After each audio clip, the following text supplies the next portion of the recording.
What's up, everybody?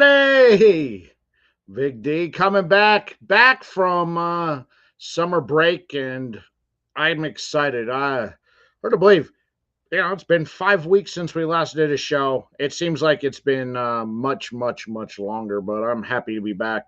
Lots gone on. Of course, we were supposed to have a show last week, but some unfortunate circumstances happened with our guest and everything, and I just kind of felt like I couldn't really carry on with the show, but I'm glad to be back. Glad that you all are here. So thank you so much. Yeah, man, I can't wait.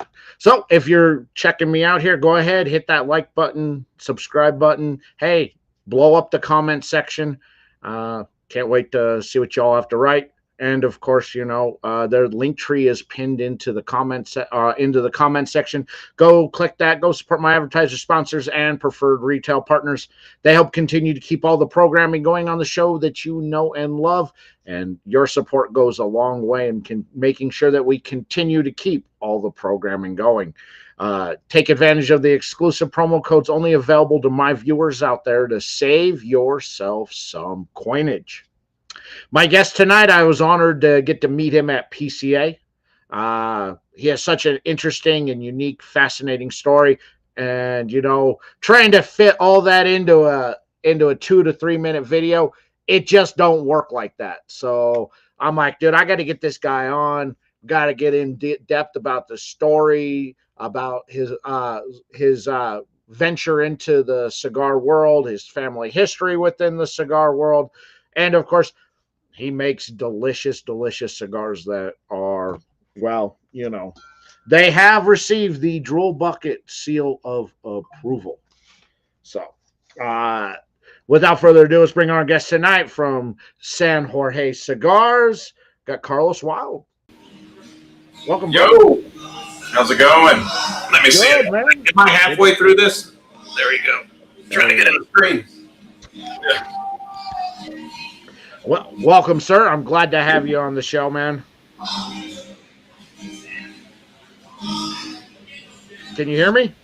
Now I can. You froze for a second. Okay.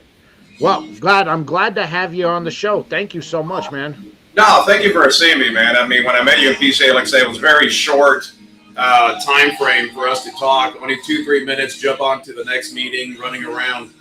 So it was really neat to have you invite me on here so we can kind of continue the conversation a bit. Of course. Your story was fascinating. Your family history within the world of tobacco is interesting. And I just like, man, I got to do more than just 2 or 3 minutes with this guy, man. We got to sit down, talk. We got to get your story out there to the masses. So yeah, no, it's I'm glad, man. Glad to get you on. Yeah, no, it's always interesting with the history. It's something I kind of look back on, and it was always part of my life. But the older I get, the more I guess I appreciate it more. When you're younger, it's just kind of part of your life. But when you're like, my mom's 87 with dementia. My dad passed away 11 years ago. And then after a while, everybody talks about legacy, but then you always want to keep something alive, and that's what kind of drew a fire in my butt to continue like the lineage in the tobacco industry. Yeah, I'm glad, man. I'm glad that you've been able to turn it into something awesome and amazing. And of course, you make fantastic cigars, by the way. Which that's kind of the big reason why you're here. Yeah, no. is to talk about your delicious treats of the mouth hole. Yeah, no, it is. So, how about we start back with kind of a little bit of the history behind, the brand and how it came forth and what you were trying to accomplish and do. Yeah, no, I mean, my story starts back. I mean, my mom was a roller in Cuba for 30 years, and for a bigger brand, Pategas in Cuba. And then she rolled in Ybor City, and she rolled in Calle Ocho. So growing up, I grew up in the factories. I remember as a little kid inside the a manager's office, and I think that's where they were kind of babysitting me. Well, my mom worked, and a bunch of ladies and guys would come throughout. make sure I was good. Then I have an older brother that was hanging around there too, so we kind of kept each other very occupied. By the age of 14, my mom was giving me a little leaf at a time just to roll and smoke. So at 14, people say you're smoking at 14. I was like, kind of, you know. She was giving me a leaf. Trust me, I got sick. I was nauseated. I didn't know what the hell. I don't know what the whole fuss about cigars were. It was because I was trying a little, like all the Valado, the Seco, the Viso, the Ligero, of different regions of leaves. What she was doing, me not knowing, she was trying to teach me how to blend, how to kind of put things together. By the age of 19, I was mixing and matching leaves, coming up with my own blend. By my mid-20s, I was helping other brands, well, early 20s, other brands like, boutique brands come up with blends. Some other people always ask me to fix their blends. But there was no money in that for me back then, and so I went the medical route. And but I still was involved with cigars, with factories, and helping other people pursue their dreams with the cigar industry. And it was not until maybe 5-6 years ago, seeing my mom get older, dementia sitting in. I always asked her about a lot of stories so I can kind of remember everything that her past, because she starting to forget a lot of things due to her dementia. She's confusing a lot of stories. So I always told myself I was going to do a brand, but I kind of slowed up just because, like I said, I was getting driven by money at the time. So about 5 years ago, I decided to kind of go full bore with my brand, but I did not release until this year. But it took me 5 years to figure out the region, to figure out, what I was trying to do, what I wanted to accomplish. If I wanted to do, was it something long-term that I really was trying to do, or is it something limited? So I traveled to Brazil, Costa Rica, Honduras, Nicaragua, different places to see where I want to set up shop. And I fell in love with Nicaragua, and I had some good mentors that were in the industry that kept pushing me to do my own thing.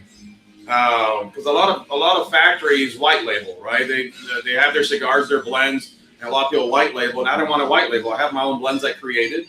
And I wanted to do my blend. If it sucks or not, I wanted to do my blend, right? I said, hey, you just make what I want to make. If it sucks, it sucks. If it doesn't, it doesn't.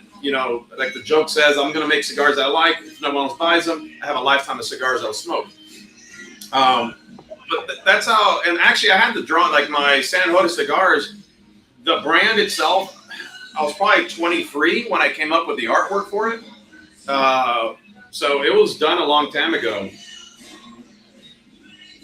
Yeah, and the story, everybody likes hearing about my mom, but the story about San Jose is actually my dad's side. My dad was an immigrant, from Uruguay, South America. By the age of 10, his dad left him, and he was by himself with his mom, and he kind of fended for himself in the streets in Uruguay, in Montevideo, and he was stealing, doing what he can to get by. But he got caught, and he got beat up a little bit by some older adult, actually, beat up a 10-year-old. And he gave him a statue of St. George, a little statue, and told him to change his ways, that do things the right way, no shortcuts, no matter how hard things get, do things the right way and you'll do fine in life. So my dad kept that statue until his 30s in his wallet. He immigrated to New York and he made this medallion, if I can find it. Let's see. So this is my dad's medallion. It's a St. George medallion, so it has a dragon and St. George on top. So my middle name is Jorge. So growing up, my dad always talked about St. George and preached about no shortcuts and doing things the right way. So after he passed away, that's when I said, I always wanted to do a brand. And so this was always something in my head that I knew I was going to do one day. So that's why about 23, 24, I drew the San Jose. But until 5 years ago, my wife found the box. I totally, not say I forgot about it, but there's no internet cloud or anything to save anything. So my wife asked me what this box was, and I said, oh, that's an old shit. Those are old things, blends and things I was creating. And that's where the artwork popped up, and I go, shit, I'm just going to use that from back in the day. So that's like a nutshell of my start, but I've been in the industry for a long time, but not like in the business part, just the back end of making. Yeah, but I think that has shown off with your blend, your just not your blend, but the brand itself. There's that you don't have to take shortcuts, that you do things the right way, and you can taste it in your blends. You know, I've had a couple of different cigars out of your portfolio, and they're fantastic. They hit perfectly. The flavor profiling is great. The quality of the tobacco is just top notch. You know, and and for a lot of it, it's like, man, you pack an awful lot of flavor into such a, you know, into a 6-inch roll here. Yeah, yeah, and that's a 54x6 compact that feels almost like a 52, but it still has a fantastic draw, transitional. You get the nice sweet tones to it too sometimes. So that's, and it's triple capped. All my cigars are triple capped. That's kind of more of the Cuban style. So, but it's a puro Nicaraguan, right? So a lot of people hear Nicaraguans, they think pepper bombs, heavy. I'm like, no. So I still wanted to come up with an enjoyable cigar for people that from start to finish, it kind of wants you want to keep smoking it because it keeps changing and evolving throughout the smoke. And it packs a punch. Just like my Lancero, that's what you're smoking in the Sombra. You're going to get more of that San Andreas wrapper, cocoa espresso with a little pepper with this, and it's fantastic notes that come out of it. Yeah, it's fantastic. You know, I like to call cigars like this a retro lover's dream, because it is a peppery, spicy retro, but it is smooth and sweet. Like, yeah. I want a retro every single puff. Yeah, I do the same thing, and then I run out of my Diet Dr. Pepper, because I for some reason Diet Dr. Pepper and the cigar does fantastic together to bring out those little spices and nice retro smooth. So it's a celebrity in the chat, Mr. Daniel Lance from Domain Cigars, who's in Nicaragua as we speak. Yeah, no, I heard good things about him. Oh, we have a mutual friend. They do fantastic job with cigars. Oh yeah, no, they do. Yeah, they do fantastic job. Yeah, I enjoy it. You know, you're not overloading the palate, and all three areas of the palate with pepper and spice. You're not making a Nicaraguan pepper bomb. You've incorporated, just from the first few puffs on this nice Maduro here, you've incorporated in the pepper very nicely, where it just kind of subtly works in throughout the front, middle, and back part of the palate. And then it really kind of hits you at the front part of the retro, but then it's so smooth and sweet on the back end of that retro. I love it. Like, it's very good. And cigars like that, I want a retro every single time, because it's just delicious. Yeah, wait till it keeps going. Like I said, the way I try to, and you have to have a great production team, right, too, because you have a fruition of an idea in your mind, and they have to kind of put it together. And I roll myself. My mom taught me how to roll. So I sit in my house and I roll a bunch, and I try to make something that's going to be transitional. Like, I want it to be like the 4th of July fireworks show, right? In the beginning, it gets you a nice wow, but toward the end, the finale, everything comes together, the notes, the flavors, and you get this nice flavor bomb that just kind of blows your mind. Yeah, man. Let's see. Mr. Lance here says he hears Carlos is an amazing pilot. Yeah. Yeah, no, I fly. I have my commercial pilot's license, so I fly for fun. So I travel.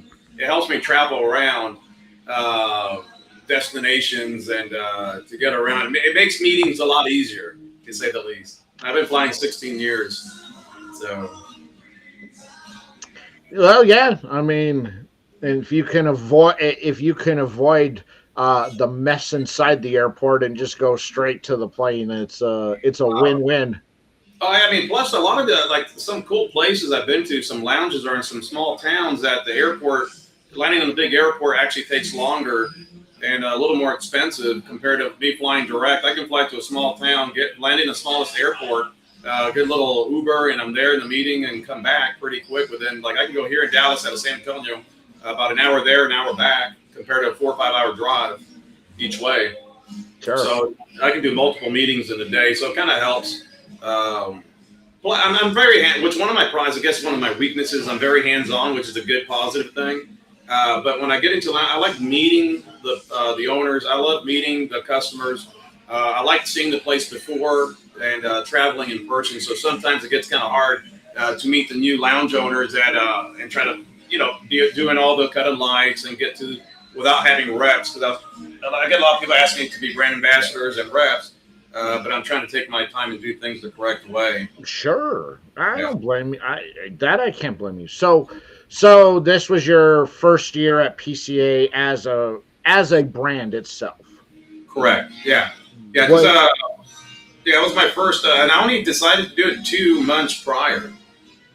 It was a last minute thing. I was going to wait another year, but then everybody kept telling me I keep waiting another year. And I said, oh, screw it. I'm just going to go ahead and go out and just kind of start already. Because there's never going to be a perfect time than yesterday, but I think I was just waiting too much, trying to make everything too perfect. And nothing's ever going to be perfect, especially in the cigar industry. Sure. It'll never be perfect.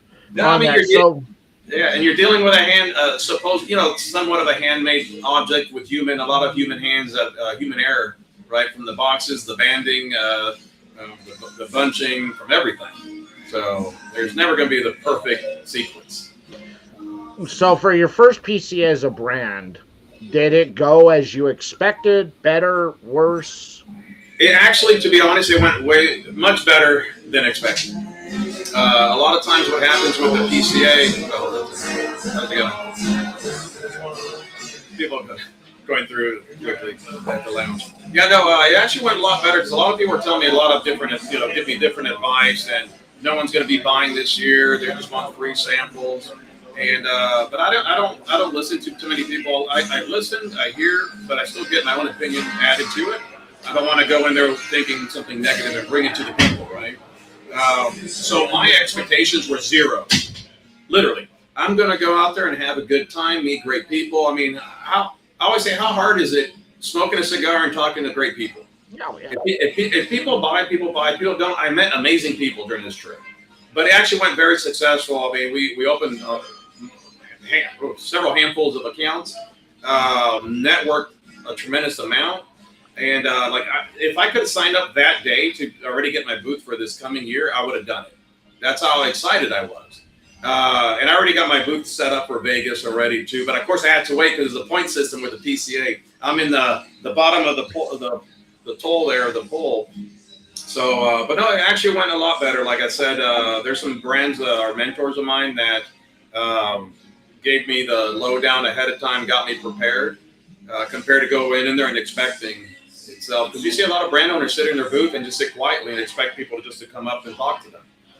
I was trying to be very personable. People walking by, saying hi to everybody, introducing them. We had, I don't know if you remember, we had a Domino's table. Yeah, so we were playing, like my cousin, he's the guy right here in the background. We're playing dominoes, and they're playing dominoes in the background. So there was a crowd of people just watching us play dominoes. So it was a great icebreaker for a lot. Oh, yeah. Your booth for a small brand, I think the dominoes was a great icebreaker.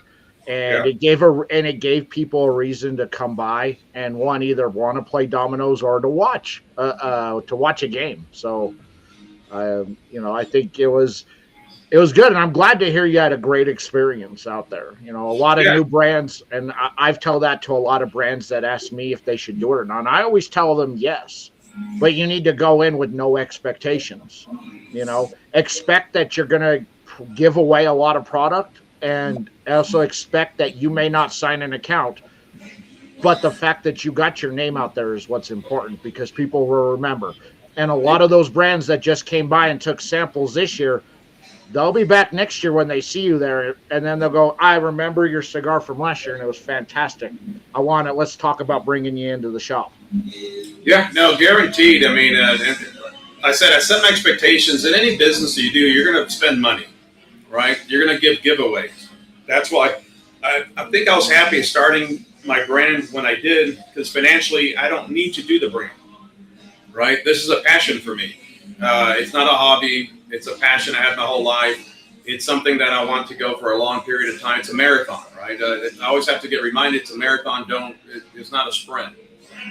In the next 5 years, am I still going to be around? Next 10 years? So, I mean, you're looking for long term, and you're going to spend money. I mean, my first 5-6 years are going to be me nonstop throwing money into cigars. Anything I make, because my orders are growing fast, so I'm doubling and tripling my orders every order. So all the money that I make, I'm putting right back into production and creating a new blend. So I already created another blend that's going to come out in PCA next year, but I'm not going to release it till PCA. Well, now I'm excited because I'm a big fan of your portfolio of what you have out now. So now I'm excited. Yeah, no, so I mean, the blend binder is all set up. I'm playing with several wrappers, and I'm going to go to hopefully Nicaragua into this month, meet some people that can help it get it there, you know. So I'm excited, and people were asking me if I'm going to release it now. I was like, no, I'm just going to wait a year. I'm not going. I want to concentrate what I have. I always believe keeping things simple. That's why I only have like the 3 faces and an extra vitola, which is the Lancero I just came out with 3 weeks ago. I didn't want to be that brand that came out with 35 faces, 25 different vitolas. So one, it makes it confusing for you as a consumer, and for retailers, it becomes like too much. So I concentrated on the 3 toros, the 54x6s, and then the Lancero came out recently. And then I can subcategorize out of everything, right? And then take my time and come out like every year with 1 or so and see how it feels. No, I like that. I think for a lot of brands, they come out of the gate running and, hey, we got 10 cigars. But it's like, well, you know, you're not really giving anybody an opportunity to be introduced to the brand at that point. When you have 1 or 2 cigars, now people can build with you, and they can take those steps with you as you start coming out with more releases. It's like, all right, hey, we're working on something new. And now everybody can take it's like the fans of your brand can take those steps with you as you grow, you know, and they feel part of the brand as well. Oh yeah, I mean, and I want to make sure that every release is a great stick. It might not be like you're the favorite one out of the release of my 6, but they're all going to be like enjoyable cigars. I don't want to be so up and down that I think what happens, and I don't want to speak, there's a lot of great brands, right? But there's I get brands that I'm helping with their cigars, and they give me a ChatGPT blend, and then I have to remake the blend, but then they're happy with whatever comes out first, and they don't want to take the time to test out the blend, do the samples, give it out to friends, compare, and take time to really dial in that blend, rather than like, hey, I like this, let's make 1,000, 2,000, let's start selling. Like, I mean, I got lucky with my Sombra. My Sombra that you're holding, actually, I came up with that blend at 3:55 in the morning from a dream. And it's a true story. I had a dream of arguing with a factory because they were trying to give me these samples. And I said, no, I want X, Y, and Z. This is the blend I want. This is the percentage of weight of grams per leaf I want, X, Y, and Z. And then I woke up, me kind of yelling it. And I wrote it down on my phone on notes, fell asleep, emailed it in the morning to the factory, flew to Nicaragua 3 days later, and came up with a blend. And that was the blend of the Sombra. And the reason we came up with the name Sombra, because it's a dark shade, right? But when we had the samples, my mom was still smoking. She's 87, like I said, dementia, but she still was asking me, Carlos Cigaro, where's your cigar? I go, it's right there. She couldn't see it because she has glaucoma and stuff. I go, it's right there in the shade, but in Spanish, está en la sombra. And then I just go, I'm just going to call it Sombra. And so that's how I came up with that Sombra. From that blend to the name was just things that just popped up. No, it's good. And, you know, this Maduro is fantastic. Well, I just want to put that. This is the first time I've smoked the Maduro. So yeah, no, I was waiting. I heard you were holding off on it. So then I was holding off on smoking the Maduro till I had you on the show because I wanted to. I've smoked the Connecticut, I've smoked the Habano, but I wanted to hold off because the Maduro, just to me, it was speaking to me that there was something special about this one. And so I'm like, I want to smoke this one live. And it was there, you know. Yeah, that's my flagship. That it was my first blend that I came out with. And you can feel the passion out of that cigar, I tell people. The construction's amazing construction. You can look at your ash, the burn.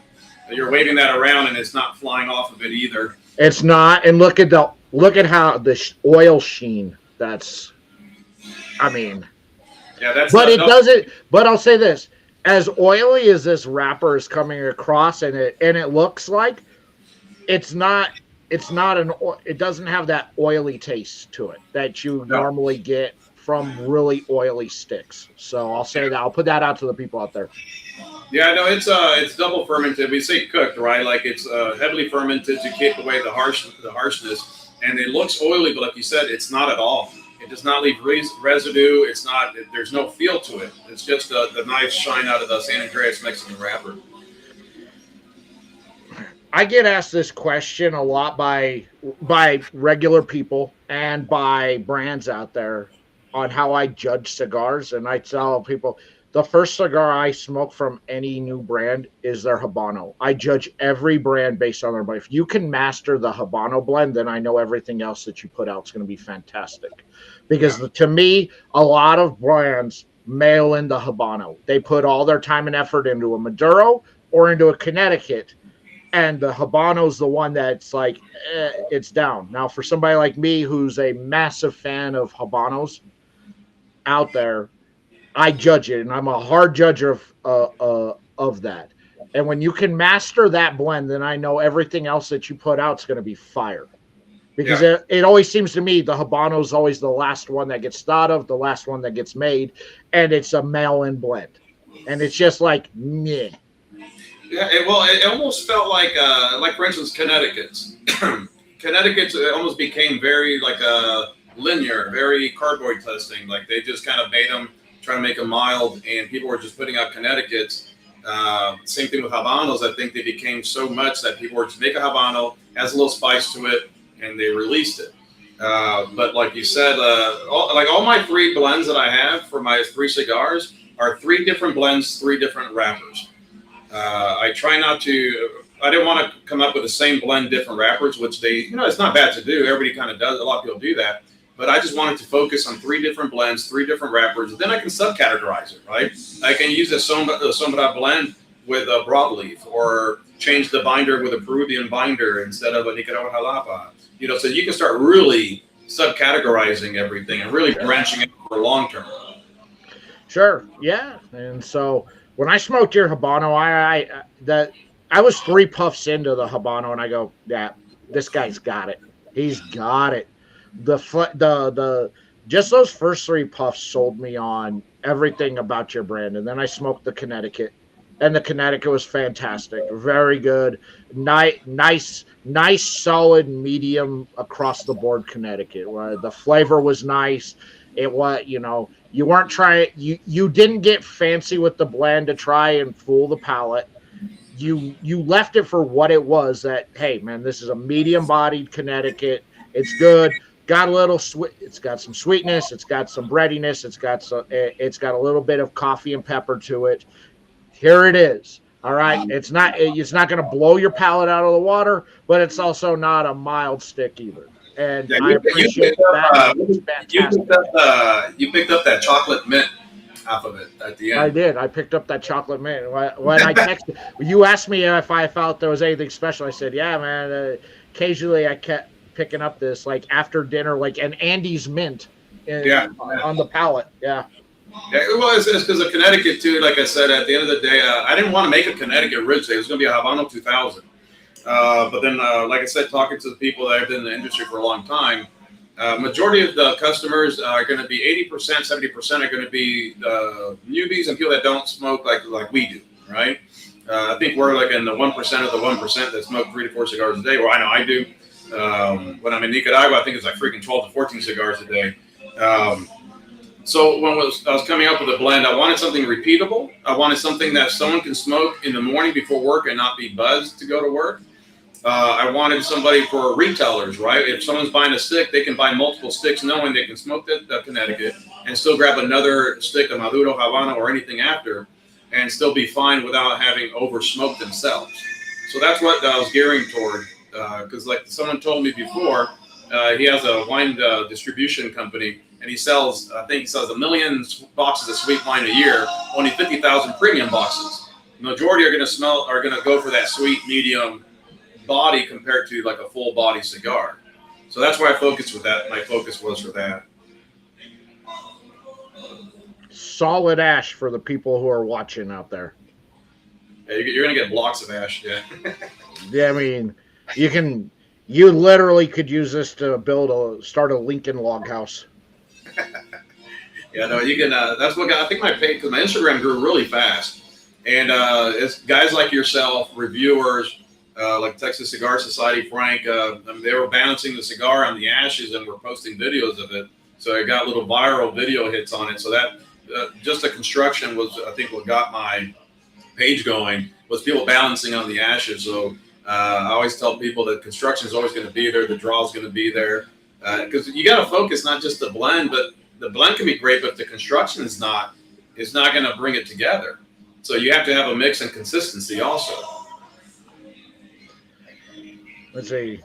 One day, the most I've ever smoked in a day is 4. Look, man, whether you smoke 1 or 15, it's, that it comes down to, are you enjoying yourself while you're doing it? Yeah. I mean, that's the important part. Yeah, because if it's just, mine is just because I'm in the industry, so I'm in lounges all the time. Right now I'm at the Smoky Justice in Bernie, Texas. So when I'm done here, I know I'm going to be smoking again several smokes afterwards. This is already my 3rd one today. So I'm always about, but I have friends that smoke once a month. They might smoke once in a blue moon, but at the end of the day, it's to take your time, right? It takes about an hour, hour and a half of your time to stress relief for a lot of people. Oh, yeah. And I tell people, I think cigars have saved more lives than hurt. Because everybody talks about tobacco, but there's a lot of guys like my brother was military. There's guys with PTSD, and nicotine's good for MS, Parkinson's, ADHD. For a lot of people, it's a stress relief. You smoke cigarettes, stressful. Cigar is relaxation for me. Yeah.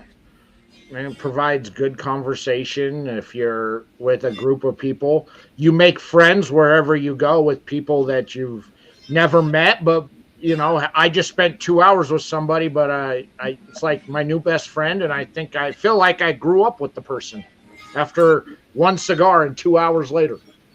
Yeah, it's you meet people you never meet, and that's what I love. And then it can be all walks of life, all different religions, all different backgrounds, and it's just eye-opening and fun for me to meet so many people. That's, I think, my favorite part of the industry is the people I have met throughout.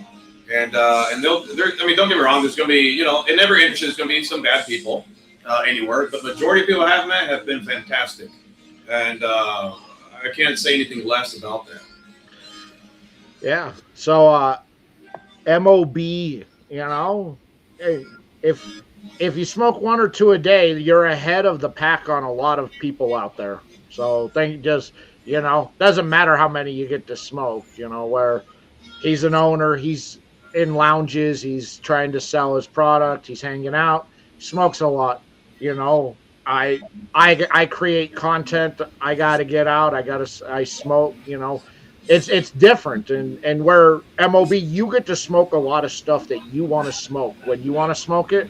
Most of what I smoke is all stuff I have to do content on because I have contractually obligated to it, or I made an agreement with the brand owner on it that, I very rarely get to smoke what I want to smoke anymore, and I've had to set aside 1 or 2 days a month to just not do content, not make content for the day, not create anything, but to just smoke what I want to smoke and enjoy the cigar without it having to be work.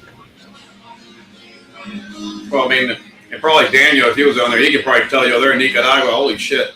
That's what you smoke, like 12 to 14 a day probably, just because everywhere you go and people invite you to their factories, it's like a winery. You walk in, they hand you a cigar.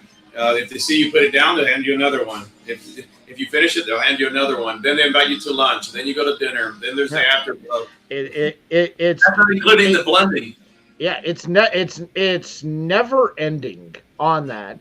But it's also like that when you go to the trade shows too. When I get invited to go to a party from one of the manufacturers. The moment you get to the nub, they're already taking it from you and putting another one in your hand. I'm like, right, man, I'm just getting to the good part on this cigar, man. Let me have that back. I'm also that guy at the trade show when I'm smoking. I can't put down I'm like, I lit it. I mean, I kind of feel obligated. I need to smoke it. I can't just take a few puffs and then go, all right, on to the next. I'm like, no, I'm going to enjoy this entire cigar while I'm walking around. Yeah, I mean, as long as it's enjoyable, right? Yeah. I learned a long time ago, unless I'm really trying the cigar, even if I'm not liking it, I'm going to smoke it throughout because I don't judge just on the blend per se itself, but I can give great feedback to someone about what the leaves are doing to the cigar, right? We all care about notes to a point, but when I smoke a cigar, I don't really care about the notes. I care about what the volado, the combustion, is doing for the cigar, what the aroma from the viso seco. The ligero is how it starts. So I can give great feedback just because it's something I don't like. I still want to give the person great feedback. But if it's something like it's plugged, I'm not going to waste my time sucking and getting a lighthead. I don't look. I don't get to. Not every cigar I smoke is a winner out there, and they all can't be. But I also have to take into account that I know what I like personally. And when I start smoking a cigar that I know is not for me, I have to take that feeling out of it and judge the cigar strictly based on the cigar and the flavors that are there, even though it's a cigar not for me. Because I got to provide an unbiased response to everybody instead of going, nah, man, this cigar is no good because it's not what I prefer. I can't do that. That's not fair to one. It's not fair to you as the manufacturer, and two, it's not fair to people who are watching, who may like those types of flavor profilings in a cigar, who may like that type of leaves in cigars, where they may not be for me. So I gotta turn off. Oh man, I really don't like these flavors in a cigar, but I know there are people out there who do. So I got to provide this unbiased response when I'm looking at it and judging the cigar. Yeah, or I mean, you have people like a big brand that has a lot of faces, but someone says, "Oh, I don't like that brand." Okay, what do you have from that brand, right? Maybe they have one cigar, but there's a lot of faces that there's probably one cigar there that you'll probably really enjoy. I mean, how cool is it in the cigar industry that we have so many choices? Right? Like, you're not going to get stuck with the same cigar all the time. Don't get me wrong, I want people to smoke my cigar, but I smoke a lot of brands. People get shocked when I'm walking around. They say, oh, is that one of yours? Like, no. I support other boutique brands, especially if they're doing a cut and light. I'll go and buy boxes. I'll smoke their cigars around. I won't. One thing I try to do is when I'm at another cut and light, I do not mention my brand at all. The problem is the brands, they introduce me to people, and then they say that I have a brand, but I'm like, hey, no, this is your show, right? This is your party, your show, and you have to be respectful. But there's so many great brands out there, and don't get me wrong, there's always going to be the opposite, yin to the yang. But majority, I tell people, take your time, pick through their lineup, see what you may like, may not like. Doesn't mean that it's going to be your brand, but don't judge a brand by one cigar. Because, like you said, it might just not be your product. Yeah, it's not for you. Yeah. Yeah. Look, when I go and I buy cigars, especially if really the only places available are direct through the manufacturer, I order under a different name and have it shipped to a different address, so that way they don't know it's me ordering, because I don't want any special. I don't want anything special. I want to see. I want to order without going, oh man, this guy's ordering. Okay, well, let's throw all this extras in, and I just want to order. That way they don't. That way when they go, oh, how'd you get that? I'm just like, I got my ways, but I order an awful lot of stuff under a fake name to a different address, so way manufacturers don't know it's me. Well, I mean, and that's the best way to do it, because I don't really have anything. There's sometimes you may put a box of like what you think is the age the best and send out samples. I actually don't. I just start going through any box and I start packing. I just make sure I get one of each, or two of each, and I'll send them out. I try to, because I figure, to me, I think everything's very consistent that I have. I saved some of my original sombras. I'm going to keep them and just age those for a long time, just for fun. But I keep them moving, and then until the next one, to the next one. I'm not going to just try to, or like I never messaged you at all and said, hey, and throw any favors in there. I really want people to give me their true feedback. Oh, right? Yeah, and I think that's and I think it's great, and your product speaks for itself. You know, again, I had to brag. I bragged to you when I put out the review on your Connecticut. I had to brag to you how great it was. Yeah. Like, you didn't pay me for any of that. You just kind of, I like, just like, no, I'm going to give my honest assessment. And then you asked how I liked it. And I was like, bro, dude, you have a grand slam with this blend, man. It is phenomenal. Yeah. So and that's what I like. You know, it's like hearing what people really think, because we're not. It is doing a disservice to me if people are lying, right? Like that's why I go. My best friends, I make sure I didn't give them the cigars first, right? I didn't give them the cigars first, and when I did, I actually banded with a different band so they didn't think it was mine on purpose, just to see what they said. I actually used another brand's bands on my cigars with my best friends so they can kind of tell me what they thought. And they didn't even know, they don't know cigars much. I just gave them, I go, what's this? I go, oh no, and I just said some fucking name. And they'll tell me, oh, this is good. I'm like, okay, good, it's mine. You know, if it sucked, then I'll say it's that brand. It won't be mine.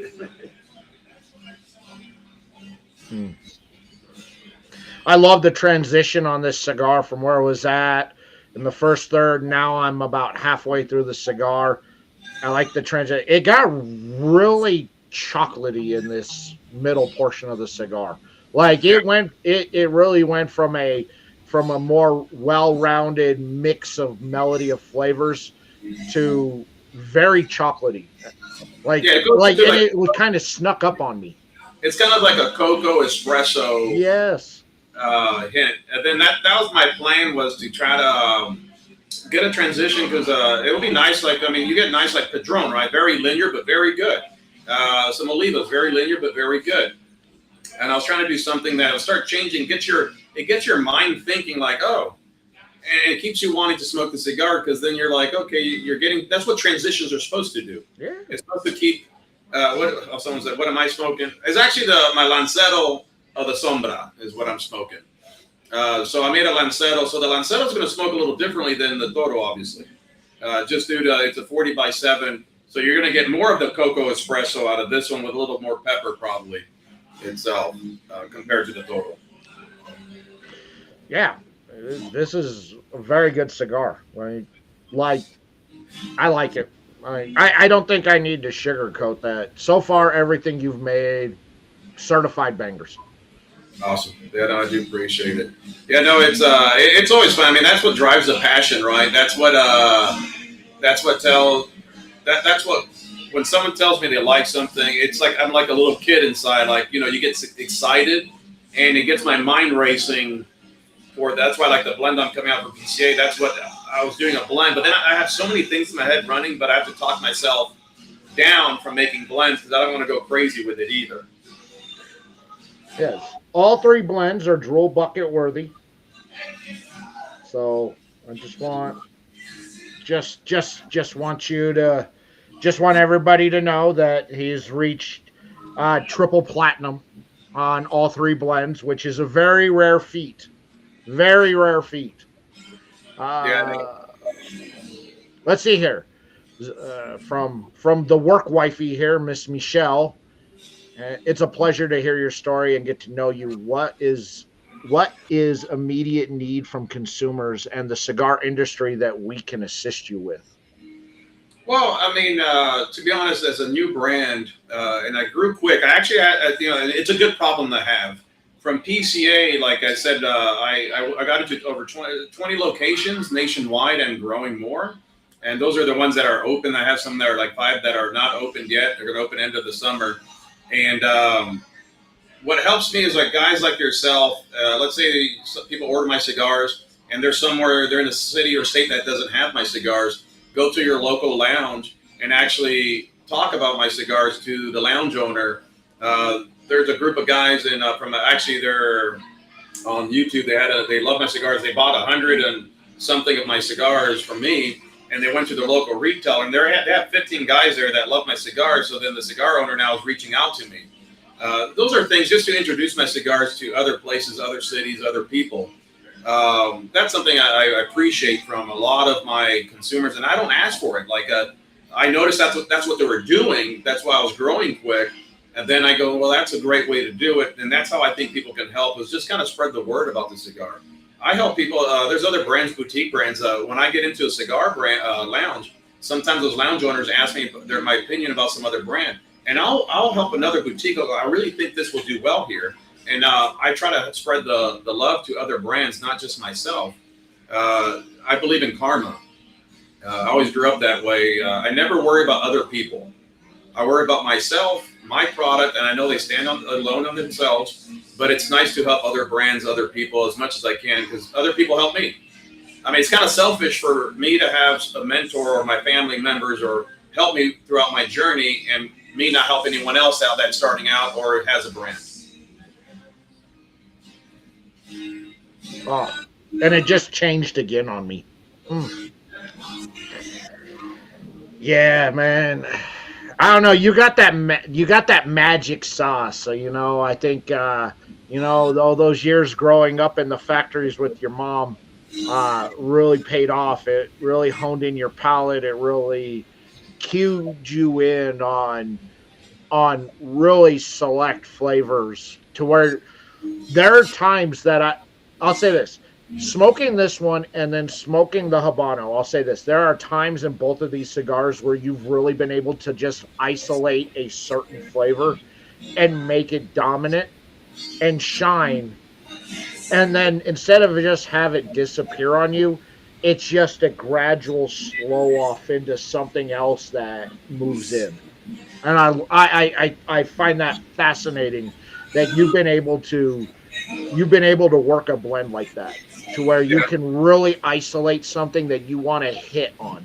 And then all of a sudden, all right, it's here, but, we're just sliding off of it. Yeah. It's almost like when you're, like, for instance, like you're editing a video, right? And you have music. Do you stop the video with the music loud? No, you want to transition the fades, right? Transition your edits. Same thing with the cigar. It's how you bunch it also. The bunching themselves, bunching will bring the transitions, right? A lot of times the edges of the leaves, when people bunch and you see them put in the tubes or the fold, the books, it depends how they want to try to bunch it.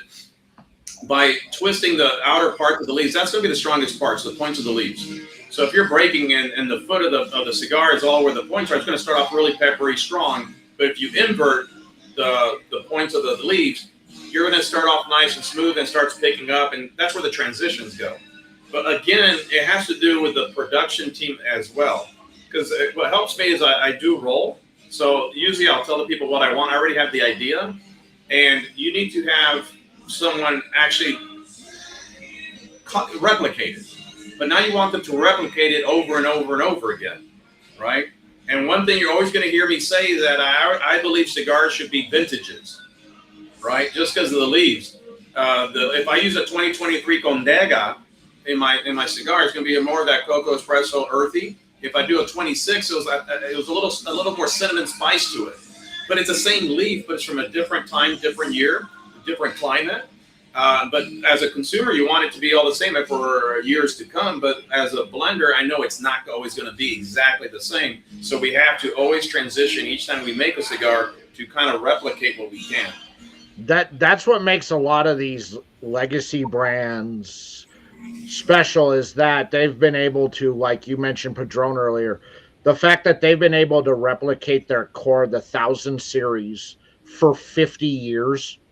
Yeah. And that you've seen very little variations in any of those at all. They've just been able to consistently keep that same flavor profiling, from when I started smoking in 2000 and having the Padrones then to now. I can't tell you the difference. Maybe there's a little slight difference, that has a little bit more sweetness to it than it normally, but nothing that's going to go, wow, this is a different cigar. They've just been able to master that consistency. Yeah, I mean, it all goes down to the curating and the fermentation process, right? That's what gives you all the notes, and it helps flawed leaves to taste better, harsh leaves to lessen up a little bit. So these guys, I mean, they perfected their process by far. And also making buying power, right? They can make 5 million cigars and they have the crops of leaves that they can make, and so compared to me, right, I'm like a little baby itself, because I talk to some brands that have been around for 5 years, and they're selling a lot. For me, I'm like, oh man, that's a lot of cigars, but that's nothing compared to these guys that will produce 18 to 30,000 cigars a day. So compared to I'm like, I can do 1,000 cigars a day if I could, but No, I just think it just speaks volumes about the consistency and the people you have working for you, your palate, and the fact that you're able to go, yeah, we got to make a slight change because this is this was a drier year this year than it was when we did the first year. So the tobacco's got a little bit harshness to it. So we gotta make these changes to get it back to that. correct. Because a lot of times like I said, I like controlling. I want my blend no matter what. I want it exactly replicated. But where it comes from them, their experience, because I try to go there every single time if I can to get the leaves and kind of see and go buy the leaves that we're going to use, right? So we can actually see how the smell is, how the feel is, the wrappers, the binders, the aroma of it too, because it's going to be different. And I try to be there anytime I can, almost every quarter, to go select the leaf selection, right? But when you're not there, you got to take their opinion and their years of experience. And if let's say I want a broadleaf, and that it's harder to come by, and they're like, I wouldn't. This is not a good batch. Let's stay away from the broadleaf this time, and then we'll create another blend and kind of go with something. That's the way they'll steer me. But even if I make a cigar, they're not going to tell me they're not going to make it. Like, hey, I don't think you should make it. No, they'll make it, and they're like, here you go. And then I'm like, oh, that sucks. But I've been lucky, and I think it's because I tell people all my cigars have been my first Liga, and that's really rare. But I think it's just because of the years of experience of the blend in my head. I think I already made that blend years ago from other people, like making blends for other people, and it was already subconsciously in my brain what I wanted to do. So it wasn't like something I just came up with and like, ta-da, I got lucky. So, but like I said, everything just fell in line, and that's what it was the right time, the right people, and you're always going to be growing, right? Even with factories, and because you don't want to just settle and be complacent either. So, yeah, is there a manufacturer out there, not necessarily in Nicaragua, but any place out there, Honduras, the DR, Panama, out there that you'd like to work with if you had the opportunity? I mean, there's a couple, like even in Costa Rica, there's a great factory out there. I just in Dominican Republic too. There's good factories in Dominican Republic, but Nicaragua there's several because there's so many factories in Nicaragua, and there's great. You need to have people that you trust, that you don't get a bait and switch of leaves either, right? When I'm buying leaves and I go, well, okay, those are the leaves I want. I see them, and I leave and we buy them, and then I want to make sure that those are the same leaves getting put into my cigar. So there's a couple in Nicaragua that I've been already talking to itself, but everything has been working out with who I have. I financially invested in some machinery too, but I'm always looking for growth, right? Production growth Sure. and consistency. And there's like some people that I have in mind, I can't say now, that I'm going to be meeting soon, that it'll probably be a big thing for me too. For the growth, because I want to make sure that everything stays consistent to what I have, and for my consumers, because I'm not going to change things if 80% of the people love my cigar, because you're not going to change it for that 10%. As soon as you do change for the 10%, you lost the other 80%. Exactly. So that's a concern I always have. I remember when I was working in the premium tobacco side at Reynolds Tobacco, and when I would travel, working in QA QC on that, and I remember the first time, like when I went to Nicaragua the first time, and I went, and going into a to check out on a factory there. They're now considered heritage legacy brand now, but before they made cigars for everybody out there, and that was the Garcia family cigars, which eventually became My Father Cigars. But Yep. they know that it wasn't until almost, geez, the year 2000 that they started making cigars for themselves, because they just made for everybody else. But I remember walking through there with Old Man Pepin, and he said something, and it always stuck with me, is that, look, I make cigars that I like, and I hope that other people like it too. You can't cater to everybody, and you just hope that the majority enjoy what you put together, and that's all you can ask for. And Yeah. and I've and that has stuck with me for 20 some years now. Is that he's right, because if you start catering to everybody out there, you're going to alienate the people that came up with your brand, that really enjoy it, because now you're trying to venture into a side of people who, whether or not they were going to come on board with your brand or not, they're still, more than likely not, but now you've lost the people who grew up with your brand. Yeah, no, I mean that's what's always on top of my mind, is to make sure that never veer off of what's working, right? You want to optimize, right? You fix the foundation, and then you're just optimizing little by little to keep it very consistent and evolve. When you stop evolving, too, is when you can be set back itself, and that's the main difference with factories. When you go to factories, not that they can get the same type of leaves, but you want the production, the consistency, the checkpoints. So when you grow bigger and bigger, that it's always going to be back to the consistency. Because I had some brand guys that I was helping out, and they're always questioning and changing.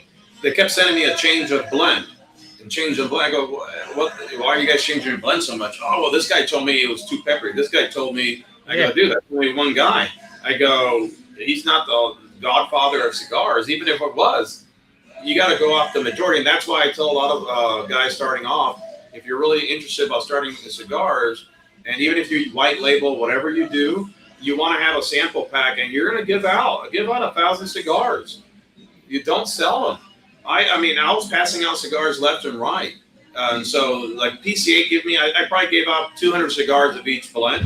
And that was nothing, because I already gave out 1,000 cigars of each blend before, just to get like a nice analysis of like percentage. Like, dude, everybody freaking loves my cigar. And then very few people, so the majority, and that's why I decided to go to PCA, because by that time I already had the numbers of people who loved majority of my blends. I never had one person just hate it. I might have had one person go, no, this is good, but he was more full body, wanted that heavy pepper bomb. And I said, I can't really do that as a new brand, because that only caters to you and 1% of the population. And then I could always come out with that limited run of one that will knock you on your ass. And that's fine, but that's not going to be for everybody. Yeah. No, I agree. One of the people who I used to work with, and he was a young guy, and he used to run the operations for Dunhill. And I'd be in meetings listening to this guy talk, and I said, this guy's going to be running a brand one day. He's just too smart. He knows exactly what he wants. He knows exactly how to curate the blends. He knows exactly what he wants out of every leaf of tobacco. And I remember, I said that, and when I got laid off on that, and then Reynolds started shedding a lot of its brands, like Dunhill and all that, because for those of you out there that don't know, Dunhill used to make cigars, just not high-end cigarettes. They used to make premium high-end cigars, and the guy in charge of that was Michael Herklocks, before when then Davidoff bought Dunhill out on that, and now he's an executive at Dunhill or at Davidoff. But he was one of the smartest men I ever had the opportunity to sit in a meeting and listen to him talk, because he always talked about providing that consistency out there, and not so much being on top of trends, but understanding consumer needs and seeing where they're going before it hits, so that way we have what they want before everybody else does. Yeah. Well, it's like a stock market. if you buy when everybody's buying, you're already late to the party. Mm-hmm.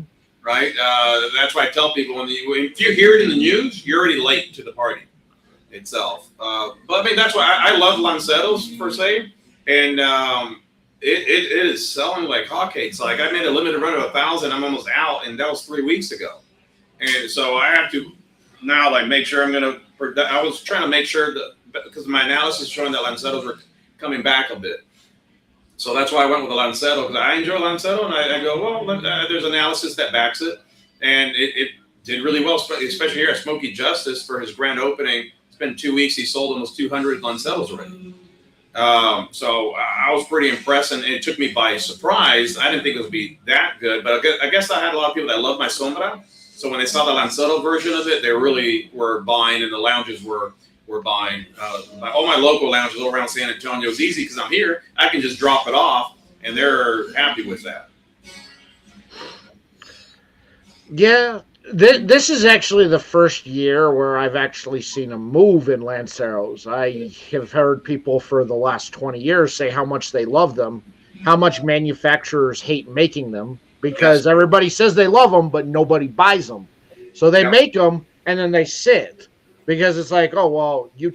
And then when I see people who tell me, I'm like, I've never once seen you smoke a Lancero, but yeah, you tell me all the time that you love them and how much they are.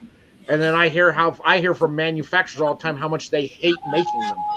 Yeah, well, I mean, and it's and also it's not an easy thing to make, right? Oh yeah. Or smoking, you need to know how to smoke a Lancero.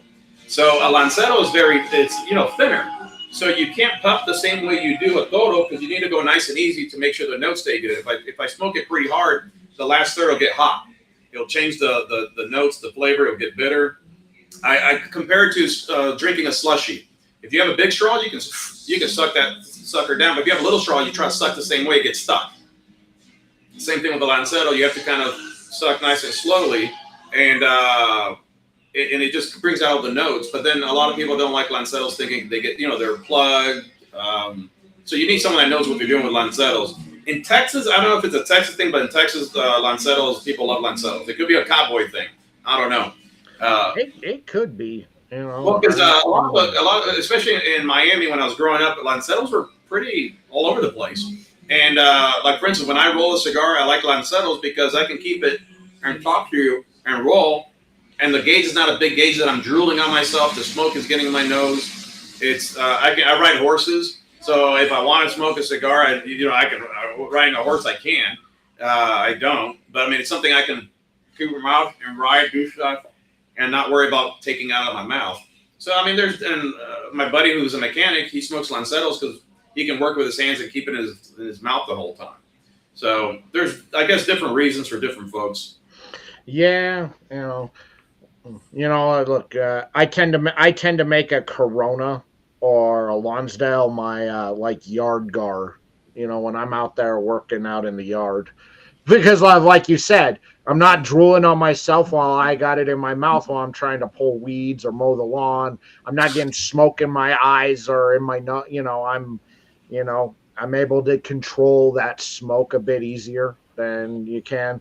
I'm not the biggest Lancero fan. I'm a very harsh critic of Lanceros. I'll send you my... I have been. I'm one of those people that, you put it out, it better knock my socks off because I will grade it harshly. Well, I mean, and that's what I like. Like, for instance, like even my Connecticut, I give it to people that tell me, no, I don't like Connecticut because you're my favorite person to give it to then. Right? Like even the Lancero, you're someone that will be my ideal person is to give it to a person like, because you're going to judge it harder. You're going to be more of a critic to it.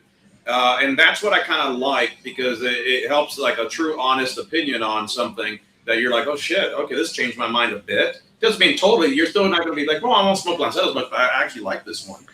I was working with a brand and they were on one of their tester blends, and they're working on a Lancero, and so I'm on the Zoom with them and I'm smoking and I'm like, okay, everybody was waiting for me to start trashing it, and I couldn't because I was enjoying it so much. And I hate it. They're waiting. They're like, okay, so what do you think? All right, what do you think of the blend? What do you think? As you know, because you've been awfully quiet and you're one of the loudest people out there on the. And I go, I hate the fact I enjoy this so much. I hate it. Yeah, usually if someone's quiet, that's a good thing. I had a friend that when I made the sombra the first time, I gave it to him, and he just stayed quiet. Just quiet. He got in his chair, and he just got down, and he just, with his eyes closed, and I'm like, at the end, I go, what do you think? He goes, oh, no, if I'm quiet. He was just enjoying it, like thinking of the transitions. He just wanted to stay quiet to really enjoy and not be bothered. And he goes, if I'm quiet, that's a good thing. I go, okay, good. You know, because I was a little nervous because it's like I said, it's your baby, right? But that's why I don't try to trash some people's cigars because depends. I mean, they worked hard for it. It's their passion, and I always have to remember because where I come from too is like, you know, I work hard on everything I do, and the good thing is I played baseball growing up, so I have thick skin. You know, people tell me I suck, and you know, yell at me or something from the crowd. You can't take it seriously. Same thing with this. You have to have thick skin in the industry. You know, I've never trashed a brand ever. I've never done it. I've never felt the need to do it. I think you can get your point across that it's not a good cigar or it's not something that is enjoyable by using different language instead of saying this sucks. Why'd they make it? Who came up with this idea? Why would you put this? I think there are better ways to do it. But since I've created content, I've never once trashed a brand. I've never said, man, why? Ugh. Yeah, Never once. I just don't think it's necessary. And there's going to be people that will more for the clicks, you know, for the... Of course. Right, because if you say something, they're like, oh, the people are going to like you trashing. They're not cigar smokers, right? They just love people getting trashed on. But that's not who you are. And well, it shows character, you know, it shows character in the person. Like I said, there's so many great people and brand owners that I met throughout the time, and we help each other out. Like over here, Smoky Justice, his grand opening, there was another brand here, and he thanked me because after people were buying my cigars, he saw me walking to his section, and I was pushing his cigar, right? And I introduced him, and he goes, "Hey, I just want to thank you. I saw you, pushing and selling my cigar." I was like, "Yeah, we're all in it to show people the different makes and everybody." Of course, look, we all grow together. There's plenty out there for everybody. You know, it's fun sitting down because I nerd out in cigars, not just cigars. I think growing up, because I was there when you start planting the little seedlings in the pots, and then go in the field and put in the fields. 4 months later, getting the plants off, like trimming down. You don't take the whole plant by itself. You start picking the different areas of the plant first, and then you go down throughout the next month and you start picking apart the plant from the volado to the ligero. So I just fell in love with the process and the people making it. And that's what, like each time I go to Nicaragua, I don't just go and take a picture by the plant and post it and never really know what's happening in the back end. You know, I learned from a young age of what it takes to really grow, to take the chlorophyll out of the leaves during fermentation, especially the Connecticut's. That's a tougher thing. Some Connecticut's, you're going to have a little chlorophyll still in there if the fermentation was not a little elongated for it. Because in Connecticut, you don't need to do fermentation that long. It heats up probably to 110 degrees Fahrenheit. Your Habanos maybe 120 to 130, and your Maduros might get up to 140 degrees or so. So I nerd out in all the little aspects. So when you meet another, not just a brand owner, but the workers, right? Because there's some brand owners that people talk crap about that. Oh, they just have money and pay. I go, cool. But they have a passion for cigars still. And you learn something from everybody. I don't care who I talk to. There hasn't been one thing that I haven't learned from somebody else. Thank you very much. No, I agree. You know, I find myself learning something new every single day. Since for the last almost 26 years I've smoked. There's never something where I go, I know more than anybody. I've never felt that way. I always feel like I can always learn something new about tobacco. And like you, I'm a tobacco nerd on it. with the amount of brands that I've worked with, especially on their creating blends and stuff, and they don't really give you a whole lot of information out there. I do enjoy the fact that I'm so nerdy that I can pick out little nuances of what they're doing with the blend or about the tobacco. When they go, oh yeah, so this is a Mexican San Andreas, but this is a special San Andreas. And as I'm smoking it and I'm smelling the leaf, I'm kind of licking it. I go, is this from the Turret family? And I go, yeah. I go, so is this one of their yearly rock cured tobacco? Mhm. And they like, how'd you know that? I go, because they're the only ones out there still doing rock curing, and they do it once a year. Yeah. And I can taste the minerals that were absorbed into the tobacco from when they put it out there on the hot rocks. Yeah. So I mean, that's the cool thing that like, and then you have even if I believe something that I knew something, you talk to someone that's very well versed in it that kind of like, oh shit, I was looking at it wrong, right? I thought it was X, Y, and Z, but the more you talk to someone, it opens the picture more. There's a difference between experience and wisdom, I tell people. Me talking about mistakes I made is my experiences, right? From mistakes and things I've been through. Wisdom is listening to people that already been through it and telling me the stories. And I always tell, like, it's better to be wise than experienced. If your experience is you're fucking up too much, right? You're messing up too much. But that's where the wisdom comes from, listening and being open-minded to listening to people talk and not think you know everything. I like going into lounges and I'll ask when I walk into the humidor, I always ask the staff, hey, anything new and exciting? And I try to act like I don't know about cigars, not because I'm trying to be like a dick or anything. I just really want to hear what their thought process behind it, the way they talk to customers, how they sell, how they push, are they incentivized? That's all that goes through my mind. And then talking to you, talking to people, no matter what, I'm always going to pick up something cool, something new. Even if I heard it a million times, but you might say it a different way that actually resonates in my head that I get it. I get it now. Sardu, you're welcome. But this is what happens when you get tobacco geeks on, is that we just start rambling about nerdy tobacco stuff. Yeah. out there, just because there's so many different ways to age the tobacco, to cure the tobacco, out there, and it all changes the tone of how that tobacco tastes based upon those factors. And the longer you've smoked and the more that you learn, you can pick up those nuances of certain flavors that come with certain types of aging and certain types of curing. And you just kind of, and then that oh wow, they did this type of curing or this type of aging. That's that this is special because they don't, that's old school process that they don't really do a whole lot anymore on. So that's why when I say it's rock cured, like literally they put the rocks out in the hot Mexican sun. And then when it gets dusk, they go out there and they lay all the leaves on the rocks all the way out there, and they allow the heat that had been absorbed through the day absorbed for the curing of that tobacco. And then before the sun comes up, they go and pull all the leaves out so they don't dry out. And they just do that over and over and over again for like 6 weeks. It's an old school method for curing that as far as I know, they're the only ones that still do it.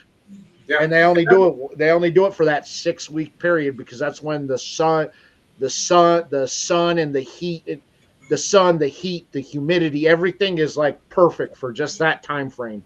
So they can't do it any other time of the year.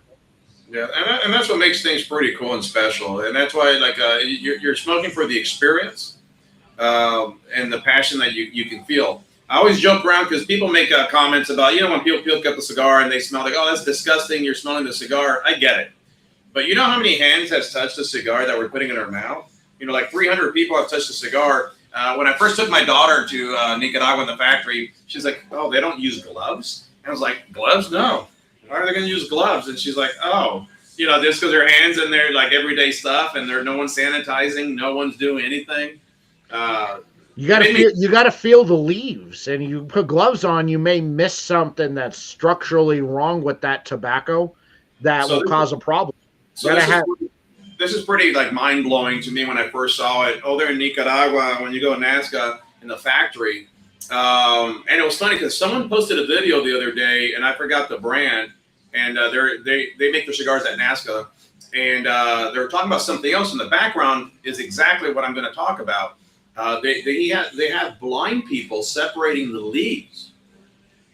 And that was so fascinating because one, he was giving the community for people that were disabled to have a job. Two, you have guys that have the best tactile feeling and senses, feeling the leaves and separating what's going to be the best wrapper binder. And it was just mind blowing. I was like, holy shit. Because the guy asked me, hey, what do you see different here? And I was just looking at the leaves. I go, they all look freaking the same. Like everything I normally see. Because no, look at the people. And they're all blind. They have a section of blind people that were working separating the leaves, and it was just mind blowing to me. And it was like genius, you know, of the field. Like you have to have the feel. And one thing I was showing my daughter, I brought her on purpose when she turned 17. I let her smoke at 17. I started at 14, so I didn't feel different. I wanted to show her that 90% of the workforce are women. 90% of the managers are women. Blenders are women too. And like over in Nazca, she's been one of the forgot her name, but she's there for 24 years, and she's the master blender there. So I wanted to show her that women, even though it looks like it's a men's thing, but 90% of the workforce are women, and they have a little better tactile feel. Some people think they have better palates too, but you know, we always argue that. But it was pretty neat to show people that hey, no, 90% of people that make this are women that roll it. The bunch team, you know, the blenders. So, and you know, one of the most famous women in the industry is there in Esteli and Karen Berger, who has done every job in the factory that you could possibly imagine. Well, that's why like my mom. My mom was first. She started working the tobacco fields, just working the fields, planting and everything, and then she became a roller for 30 years. But there was a transition in Cuba. I think it was in the 60s that if she was forced to without being paid at one of the factories, because when the government took over a lot of the tobacco fields and the factories, it was more like a lottery in regards like she wants to come to the U.S. She needed a sponsor, but she also needed to work the fields as slavery in a way until they call your number. So she worked 5-6 more years without being paid, just working until they called her number. But throughout that process, she did everything from obviously the rolling, but then she went backwards and they had her work in the fields again, hard labor, the curating, you know, doing different things, which she learned. So she taught me as a little kid. But that's why I was like hoping that I wish I would have spoke to my mom more about things. Wait, let me close this door. This guy left open. Sorry about that. Oh. There we go. So I wish I would have asked more questions when I was younger because I was understanding what she was telling me, but I didn't really break it down. Like it's always like you talk to your parents, but sometimes you wish you can sit there and really get that their life stories again and record it. So that's something because my mom has dementia now. So then, I just want to show everybody there how delicious this cigar is. I had to break out the nubber. Yeah, no, it's and I always have a number, and that's why with a triple cap you can, you know, that's why I triple cap everything because I love smoking it to the cap, and it brings it, and you probably felt the transition there, like you're getting all the notes there in that last third itself. But I just posted a video on my Instagram showing my mom, and I just took a day to take her out to one of the it's not a lounge, it's like a 3-story. It's called Cowboys and Cadillacs in New Braunfels. It has a restaurant, live music. The upstairs has a humidor, smoke. So I just wanted to take her to show my cigars, and she's always asking me, but her short-term memory is not the best, so she doesn't understand the growth I had. But I want to take her dancing, eating, and I just had a great time with my mom. And it brings these memories that I wish I would have kept and asked more questions, right? But in hindsight, I always say it's hindsight 2020. Yeah, I remember when my dad, I knew my dad was losing it for a little while, but I remember the one time I showed up and he goes, Grandma died. And I go, yeah, 30 years ago. And he goes, nobody told me. And I go, we're here. He goes, no, we have to celebrate her life today. And we have to make, we have to make sauce and pasta. And I was like, okay, I'm down for that. And as I start making everything, he's watching me. He goes, how'd you learn how to do this? And I go, you taught me. And he Yeah. goes, are you sure? And I go, who else would I've learned this from? Yeah. you taught me. Do you not? And it got a little emotional for me because he honestly forgot and had no clue anymore that all the years that we spent in the kitchen together, and I just was watching him cook and asking him questions and cooking with him. He just no longer remembered any of that, and it was heartbreaking. But also for me, watching him and how impressed he was that how I was making sauce and how I was making pasta from scratch. And he he was fascinated that I knew how to do all that. But it was like it's a tribute to you because I learned from you. I watched you. We did this together. I was like, don't you remember after Thanksgiving every year, we would take the leftover stuffing and turkey and we'd make raviolis with them? No, I don't remember us ever doing that. We did that for years. We did that. I got to bring my number. So it's the bullet, and it's a bullet that this guy makes out of here, and I have the little prongs, and it has a little magnet above them. So any token or anything, any quarter, any tokens, you can put it on the table, and it'll just sit there. So that's my little number. Nice. Yeah. So no, same thing with my mom. Actually, that kind of brought you just brought a bunch of memories back because when my mom saw me roll, she comes in. I roll every week. I roll like twice a week just for fun. And she walks in and she gets so enamored and she's like, how do you, same thing.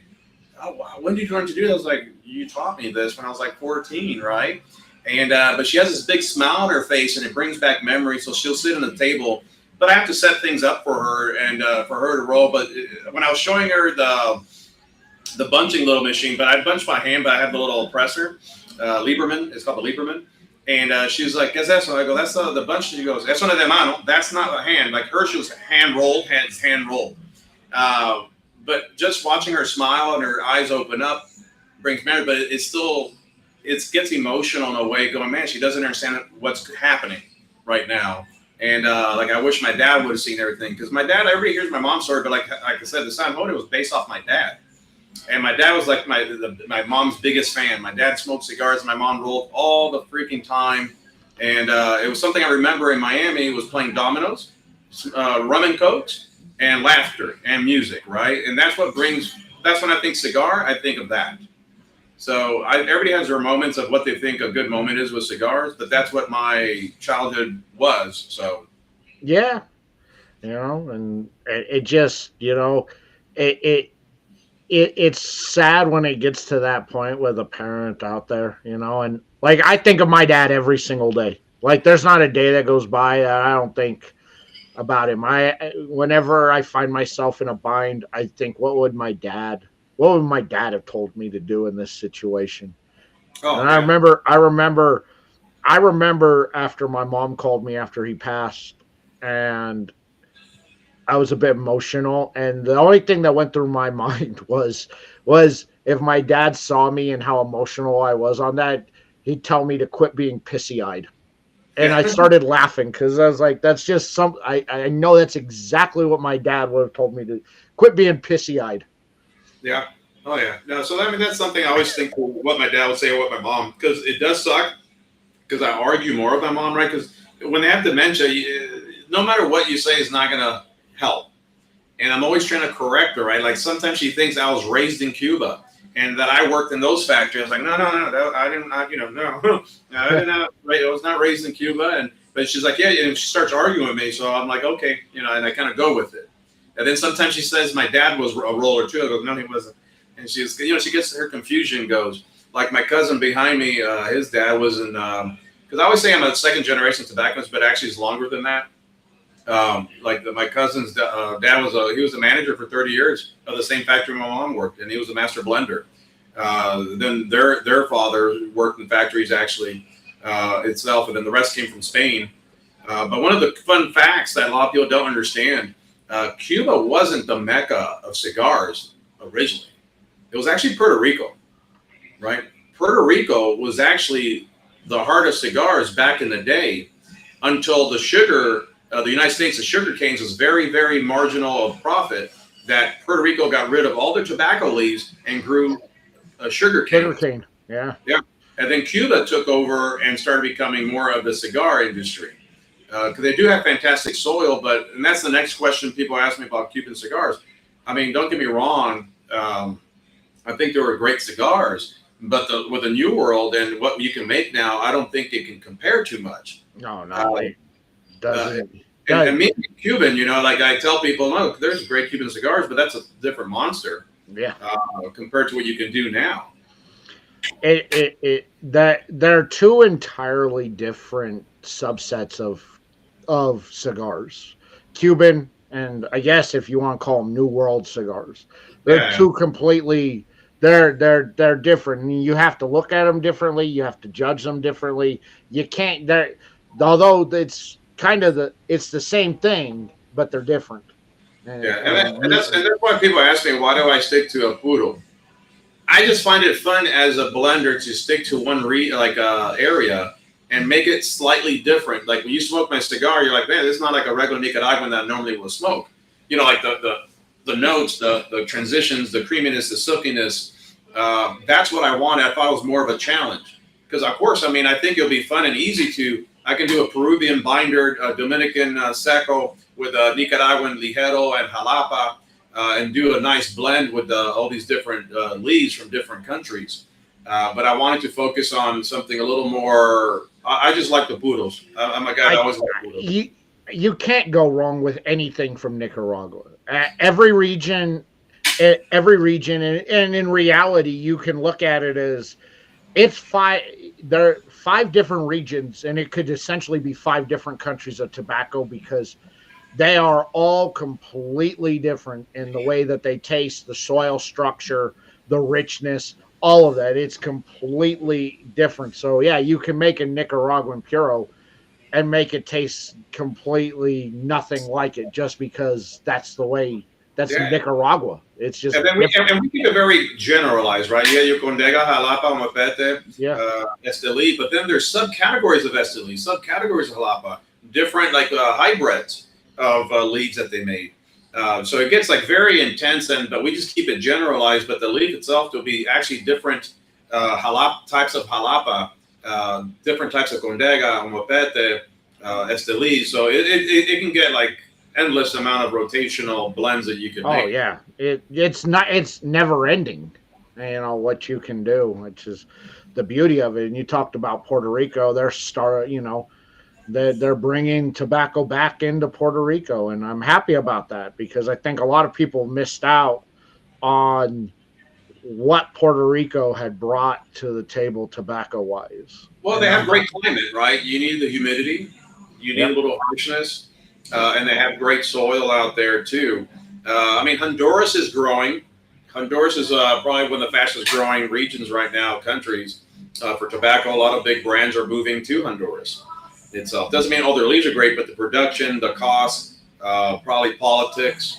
So that's I know Honduras in the next 5 years is going to be going up there in production itself. So it's pretty exciting to see that.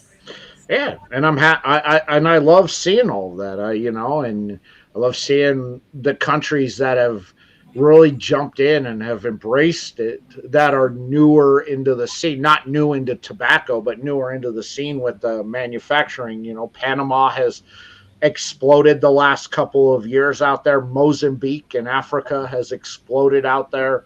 You have 4 factories now in Mozambique. It's even consumers like Asia. Holy crap. Asia is a big market. At PCA, it was just a great group of guys from Asia, just buying and selling. And so cigar industry is growing in Asia. Doesn't mean making over there, but they're heavily consumers are. They're big consumers. That Middle East and Asia market is really subsetted out for a lot of brands out there that were big in Europe because of regulations put in on Europe now. And so having that Asia market and that Middle East market really jump in and not just go, okay, we'll try it out, but go all in, I think is great. It's important. It continuously keeps the industry moving and rolling out there. Yeah, so I mean, it's and unfortunately, there's places in the United States that are making it harder for brands than retailers, right? You go to New Jersey, I have the cigar vault at Pine Brooks. That's my cigars. He's telling me that they get taxed 85%, per cigar. I'm like, holy shit! But they're trying to get 110%. I go, how is that possible? It's so the cost goes on to the consumers that it becomes a little more expensive. Oh, That's yeah. why, and I'm starting off. So then when I made my boxes, everybody likes my boxes. They're simple. I wanted something simple because I don't want a box to be expensive that you're paying for the cost of me making an expensive, pretty box. And the cigar is getting left out. Now you're charging a lot more money for a cigar that at my price points, I stayed around that $13 to $14, $15 range. And some people thought, I have some lounges are selling them higher and they sell really good. But my whole thing was for the average person to be able to smoke my cigar.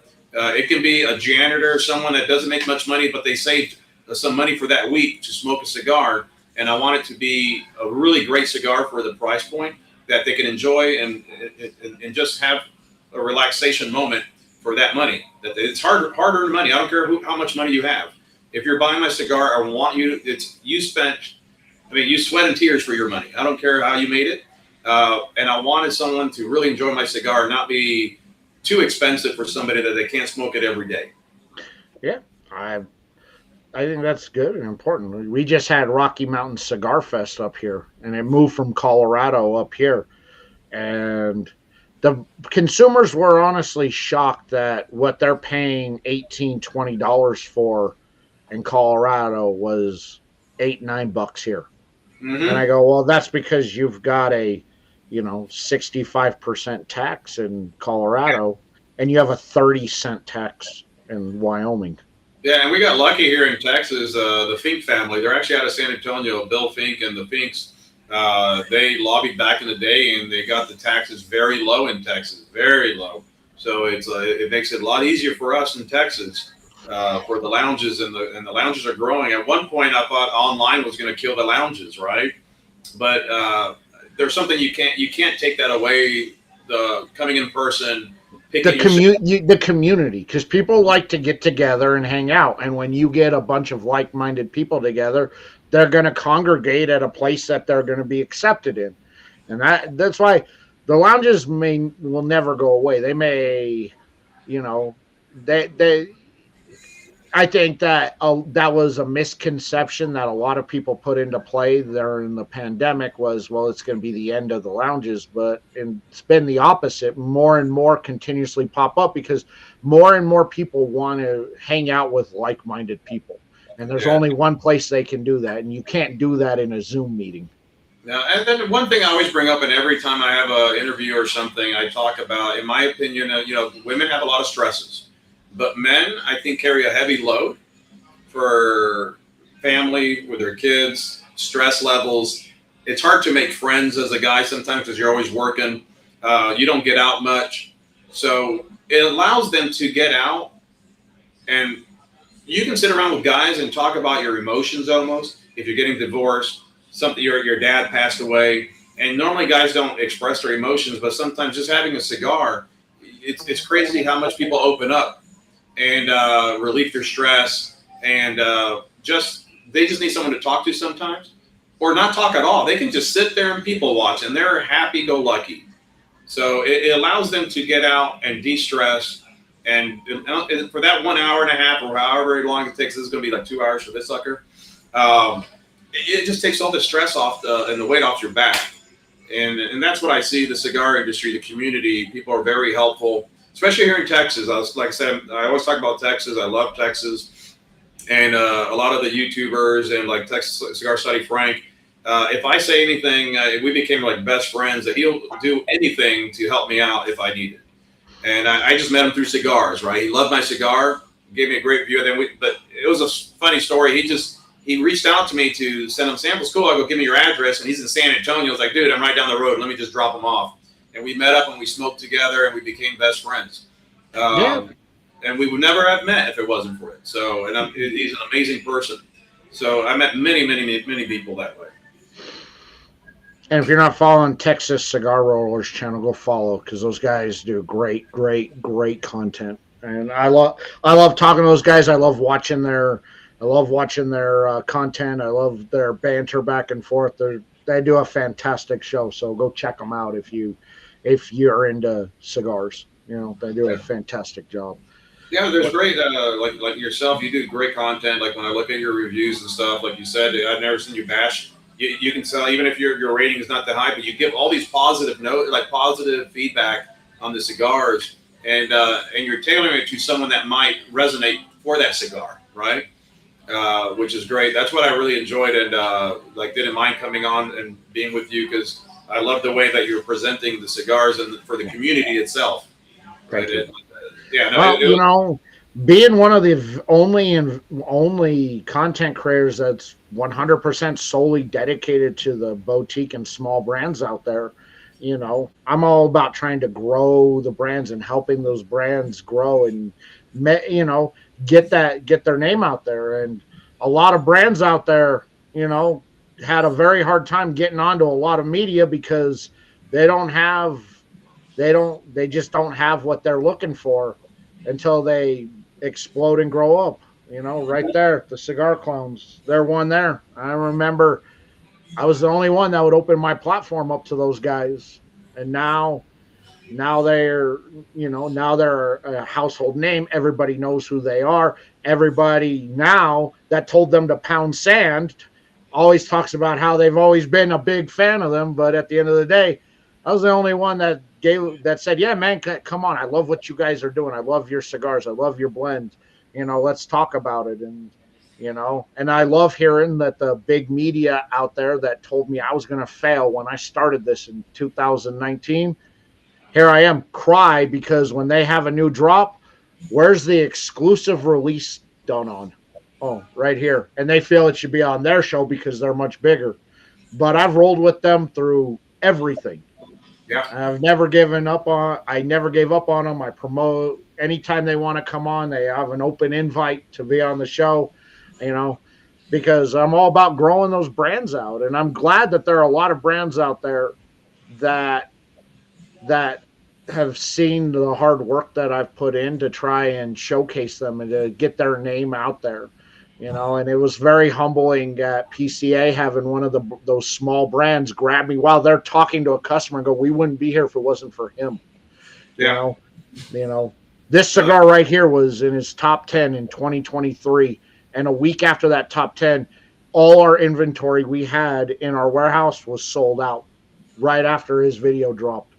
It's cool. Like I said, I have some guys reach out to me or they talk to me. Let's say I go to a little festival and they pull me aside. They go, hey, I'm not big. I only have a few things. And they think I'm not going to want to be on the show. I go, well, dude, I don't care if you have one follower.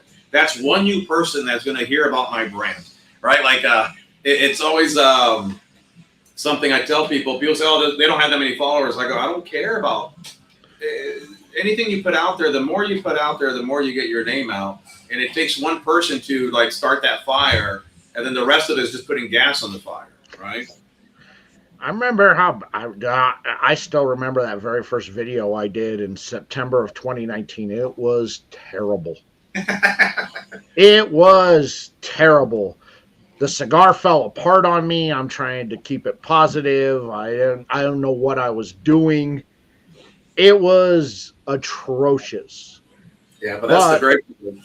Like on the end of the day, you know, I have a YouTube channel, but it was a motorcycle YouTube channel. And I rode motorcycles I still ride. I'm part of an organization. But I used to be part of a 1% club back in the day. And so I have a YouTube channel, and it grew to 15,000 subscribers within a 7-month period. But it still has like 15,000 something, and I haven't posted in forever just because I don't post much there at all. But it was I look back at my first video, I was like, holy shit, that looked horrible, you know? And you see the transition, how much better you get, you start learning. So I remember those days on the YouTube interviews, and it was pretty bad. But then you look back and you built yourself from your the what you improved. That's the thing, is you kept going. You didn't give up. You kept going. You got better, and you have a plan. It's just planning out correctly for yourself, basically. I said I was going to give it a week because Anya Ramirez, I'm friends with her. She kept pushing me to do it, and I was like, nah, nobody's going to care what I have to say. She's like, no, you're smart. You know your stuff. Do it. So that first week, I did 3 videos that first week. Somebody with 20,000, somebody like her who has over 20,000 followers, reposting my stuff, telling her people to go follow me, go support me, I think really helped, because that's a lot of influence there to throw down on somebody. And I think every time I see her, I thank her, because I wouldn't be where I'm at if it wasn't for her. If it wasn't for her, for a year she rode my ass to do something, because my Instagram was just more personal, and now smoking it wasn't content. And then when I went all in, I scrubbed all that personal stuff off, and I went all in when I did, and I did the videos. And she kept her word. She reposted, she shared, she promoted, and she didn't have to do any of that stuff, but she's a solid person. And I owe everything that I have now and where I'm at now is because of her, because I wouldn't be where I'm at if it wasn't for her. Like you said, the community too. There's always people like I get a lot of people that just repost all my stuff, like from Renee, all these guys on Instagram. That's what my channel keeps growing, from the help of everybody else. There's nothing special that I'm doing. It's everybody else that is reposting, talking about it. So I give almost everything to them. I'm not doing anything special. It's just everybody is like, just support. The support that you have is the main thing. If you're surround yourself with great people, good things are going to happen. If you surround yourself with bad people, not much is going to happen, and bad things are going to happen. Growing up, like I grew up in an area that was middle class, but there was a lot of gangs and stuff, and I ran around with friends that we used to fight all the time. But I stayed away from the trouble part, and I still did good in school. But I had a fork in the road that if I went right, it would have been a whole different story. So luckily, you have people that will guide you. Like my older brother, he was a rough guy and did things that you're not supposed to, and he always kind of lined me up, say, "Hey, don't do what I'm doing," and he kept pushing me the opposite way. Because everybody else, you have a sibling. I wanted to be like my brother, right? As a little brother, you want to be like your big brother. So luckily, he kind of told me, don't do what I'm doing, type of thing. Yeah. So it's always good to have good people around you. It is. Carlos, I appreciate you making the time to come on tonight, man. Thank you so much, brother. Well, there's not much left on the cigar. I don't know if I liked it or not. I can't tell you. But yeah, man, please, everybody go support San Jorge Cigars. I've got links to everything San Jorge down in the description, so I've made it easy for you guys to connect on social media. He's got a great website. If you haven't smoked San Jorge, I highly recommend it. I recommend all 3. He's got the platinum plaque there of all 3 of his blends that are out, are all Drool Bucket worthy cigars out there. Not many brands get that type of honor from me, and he's got it, man. It's fantastic. So thank you so much, Carlos. Anything you'd like to promote before we end out the show? Yeah, no, like you said, everything the best. I mean, just follow me on my Instagram. I mostly post on Instagram. I don't really post on Facebook much. I have a Facebook, but I don't post much on it. But San Jorge Cigars, and on Instagram, sanjosecigars.com. And go to your local lounges. Talk about me. Reach out to me. Like I said, people place orders. I have my retail distribution license. I got in almost all the states. I have my license and distribution. So if you want to place an order, you can. If you want to take it to your local lounges and have me come out there, and I will. That's it for tonight, everybody. Thank you all so much for hanging out with us. Chat, you guys crushed it as usual. Next week, my guy, Ira Lee from the Boutique Cigar. It's kind of a mixed show between his TBC custom line and, of course, a sponsor show, since TBC is the official retail sponsor of the 505 Nation. So Ira's going to be on. He's got a couple new blends he's been working on for the TBC custom line, and you're going to get the first look at it here. So there you go. All right, everybody. Thank you so much for hanging out. Take care. Be Thanks. safe out there. Don't do anything Carlos and I wouldn't do because we're sweet and innocent boys. And we'll Yes. catch y'all later, everybody.